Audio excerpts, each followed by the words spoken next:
청소년부 공과 14과 시작하겠습니다. 오늘 제목은 너무사 구원하셨느니라 입니다. 오늘 배울 말씀 출애굽기 12장 21절에서 28절까지 말씀입니다.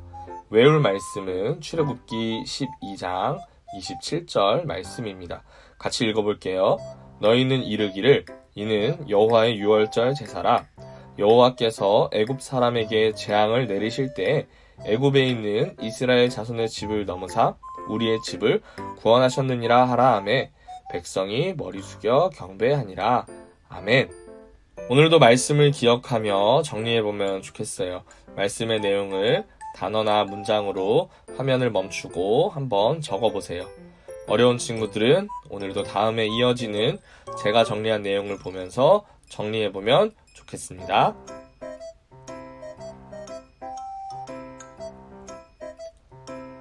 이어서 숲을 만나다 활동하겠습니다. 인간의 방식을 뛰어넘어 이스라엘 백성을 구별하여 구원하시고 인도하신 하나님을 한 단어로 표현해 봅시다. 사실 이러한 하나님을 한 단어로 표현하는 것은 조금 어려워요.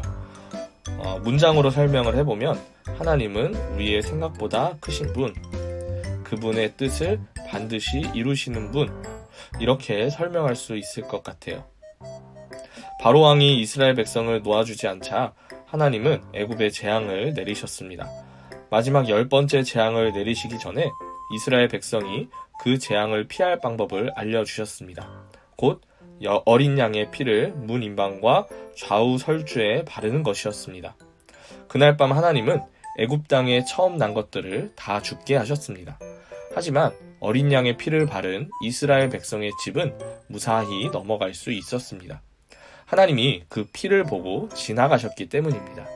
이스라엘 백성은 어린 양의 피로 구원을 받았습니다. 어린 양은 우리의 죄를 대신해 십자가에 달려 죽으신 예수님을 상징합니다. 우리 이제 열매를 맺다 활동해보겠습니다. 첫 번째 질문, 하나님은 왜 문 인방과 좌우 설주에 어린 양의 피를 바르라고 하셨을까요?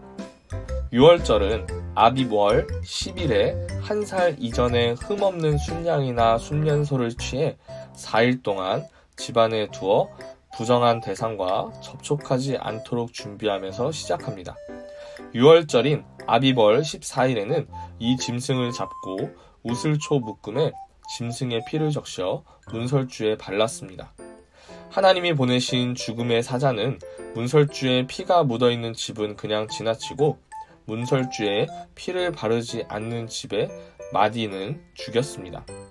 즉 하나님의 천사가 말씀대로 문 인방과 좌우 설주에 피를 바른 집은 재앙을 받지 않고 넘어가게 하신 것입니다.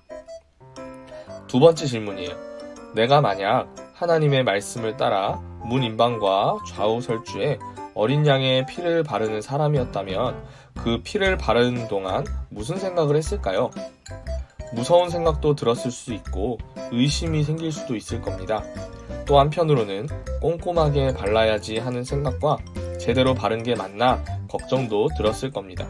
분명한 것은 하나님이 이런 명령을 내리신 이유는 이스라엘 백성을 구별하여 재앙이 아닌 복을 주시기 위함이었다는 사실입니다. 유월절 어린 양의 힘을 의지하고 믿음으로 행한 사람들은 살 수 있었습니다. 보이지 않지만 믿음으로 행한 것입니다. 세 번째, 어린 양의 피로 나를 구별하시고 구원하신 하나님께 감사 고백을 써봅시다. 하나님 나라의 백성은 말씀에 순종하고 약속을 믿는 사람들입니다. 하나님이 어린 양의 피로 우리를 구별하시고 구원하셨음을 믿고 이 땅에서 우리도 구별된 자와 같이 살아가야 합니다. 구원해 주신 하나님과 예수 그리스도의 은혜를 묵상하며 진실한 마음을 담아 감사 고백을 적어보면 좋겠어요. 이제 오늘 성경 공부 핵심을 한 문장으로 정리하고 본과를 마칠게요.